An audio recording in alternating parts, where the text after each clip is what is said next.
Welcome to our next video lesson. So this one's going to be on dynamics, Newton's laws, and forces. So our new topic is going to be dynamics. Our last topic was kinematics, and I'm going to explain the difference between the two. Dynamics is going to be the study of why an object moves. So this is a little bit different from what we've done before, because what we were doing before is learning how to describe movement. So if we had velocity, being able to explain how far it went, or how much the acceleration is, and looking at it a bunch of different ways. Now we're going to figure out why the object's moving in the first place, and how we can figure out why it's moving and how much it should be moving by, and start predicting how fast it should move, and from there we can determine a couple of things. Dynamics is going to include Newton's 3 laws, which I think some people have heard of, and forces. Not Star Wars forces, physics forces, which is a little bit different. So we're going to start off with Newton's first law. Newton's first law is also known as the law of inertia. Most people have heard of it.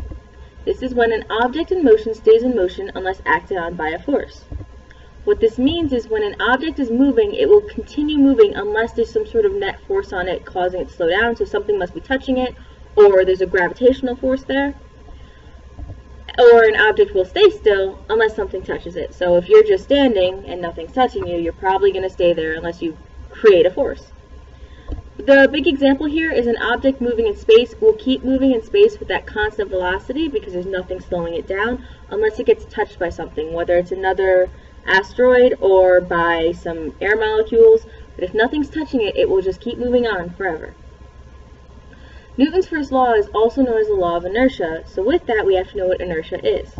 Inertia is the tendency of an object to stay at rest or moving with a constant velocity. What this really means is inertia is how easy or how hard it is to move an object. So if it's easy to move an object, it probably has very little inertia, and if it is hard to move an object, it has a lot of inertia. So an example being, if I had a soccer ball would be very easy to move. I can just kick it and it'll move. Well, a car, if I tried to kick a car, that amount of force is not enough to get it to move because it has too much inertia. That's Newton's first law. Newton's second law will be the law that we probably spend the most amount of time on because there's some math involved. The second law is the acceleration of an object as produced by a net force is directly proportional to the magnitude of the net force in the same direction as the net force, and inversely proportional to the mass of the object. I highly suggest in your notes that you write this in your own words, and I'm going to go through what I think it is verbally in my own words so that we have a clearer understanding of what this is. So what it's talking about here is the acceleration of an object. So we know what acceleration is, and as produced by a net force. What that's going to mean is total force, because net is going to be the word that we use for total. So the acceleration of an object produced by the total force is directly proportional. Directly proportional means as one thing increases, the other thing should increase at the same rate. So what it's saying is the acceleration will increase and be proportional to the magnitude of the net force. So if I increase my force, I should increase my acceleration. And then it tells me it should go in the same direction of the total force. And then inversely proportional. Inversely proportional means as one thing increases, the other thing decreases to the mass. So if I put all this together and start trying to use some simpler vocabulary words, I would say the acceleration of an object is due to the total force. As the force increases, the acceleration should increase. The other thing that matters is mass. If the force increases, then the mass will decrease if the acceleration is staying the same. You can see this in the equation, which I will show you in 15 seconds. But what this means, in general, is as a force increases, acceleration should increase, and the acceleration will be in the same direction as the total force. The mass will be a part of it, but it's not usually going to change because when we put a force on something, we're not usually losing mass, at least not in this class. We would have to take a high-level college course to analyze what happens when we're starting to lose mass and we have a force. But the main equation we're going to be looking at in this unit, which is one of the, I think, two. There are two equations that we look at in this whole thing, but they change depending. But the main big one will be F equals ma. F equals ma is really what determines how everything starts to move. But we're going to learn it in a bunch of different variants depending on what kind of force we're looking at. But in general, F equals ma is the force, which is F, and it's going to be in our new unit, which is newtons. Yes, Newton was important enough to get his own unit. M, which is going to be mass, which is in kilograms, and A, which is acceleration, and we already know it's in meters per second squared. So we're going to have two things multiplied equals force. So this can sometimes expand, and we're going to chat about that later during this unit. In order to do a Newton's second law problem, we need to know a little bit about forces and what a force really is.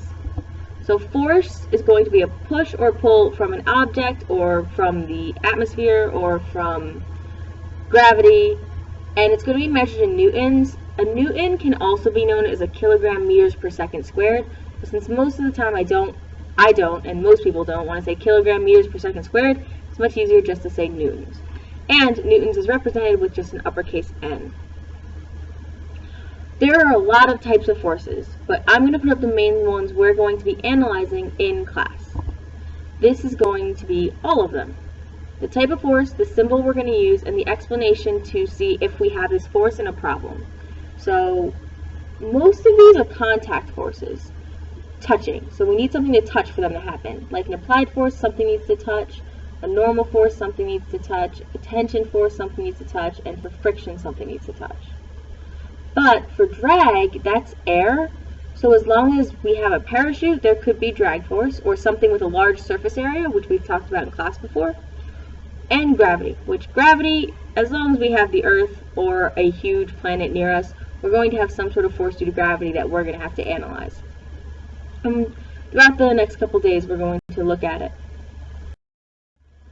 Again, another thing that we need to know about forces is how to diagram them to see where all the forces are coming from, because usually there's multiple forces on an object. This is where we're going to use a free body diagram. A free body diagram are diagrams used to show the relative magnitude and direction of all forces acting upon an object in a given situation. Basically, it's our new type of picture that we're going to have to draw every time to see where all the forces are coming from. I'm going to give all the basic rules, and then I'm going to do an example on the next slide when I go over the third law, but bear with me. So a free body diagram is a vector diagram. Another word that we don't really know that well. A vector is something with a magnitude and a direction, much like the character from Despicable Me. Yes, he uses the correct definition. The other word that we need to review is magnitude. Magnitude means the amount of something I have. So if I'm saying my velocity, if I have a high velocity, I should have a high number, a high magnitude. So whenever we look at a magnitude, we're looking at a numerical value. Examples of vectors are going to be acceleration, velocity, and force. So we represent a vector with an arrow, and I'll show you what I mean by that. But in general, you just need to know that it's a type of vector diagram. We're going to have different types of arrows, and the arrow is going to be reflective of the magnitude, how much force I have. The direction of the arrow will show what direction the force acts. And again, I will show you an example, and we will do a ton of practice on how to draw a vector diagram. The last thing we need to talk about is Newton's third law, which most people have heard before, whether it's on a Nickelodeon TV show or a program that you watched in middle school. But Newton's third law is for every action on a point on a mass, there's an equal and opposite reaction. So what this means is whenever an object places a force on an object, that object's going to push back with the same amount of force. Here's my example. I'm going to look at a book on a table as my main example of how to do this. I'm also going to show a free body diagram. So the first thing that I'm going to show for my free body diagram is a box. And I labeled it book so that you guys know this is the book one. Once I have my box, I'm supposed to put what forces I know are on it. So right now, if I look at this book, there's nothing really pushing it or pulling it in the X and Y direction. But there is something that's causing it to stay on the table. And that's due to gravity. So I'm going to put my force due to gravity. There's my arrow for my force due to gravity. Then I'm going to label it. And since we're doing fake numbers, I'm going to say it's 5 newtons. Just to look at what the force of gravity looks like. There's another object here. Here I have a table. So I'm going to also analyze the table for my example. Table. arrow for table. Now, this arrow does not represent the force of gravity on the table from the earth. This arrow represents the fact that the book is pushing on this table downward with 5 newtons, because that's what's currently on the book, or it's what's currently on the book from the earth. So there's my 5 newtons.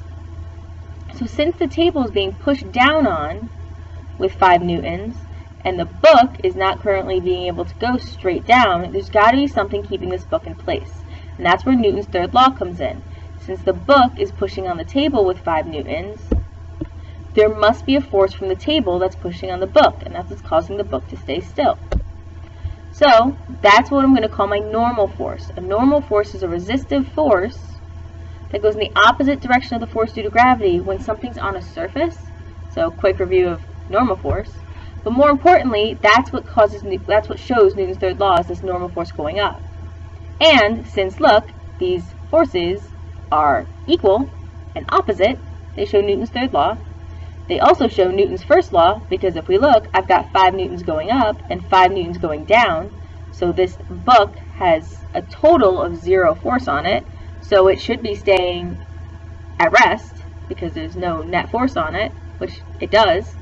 And it doesn't show Newton's second law because there's no acceleration here. So I can't really show it other than going, the net force is 0, so acceleration 0, so it stays still.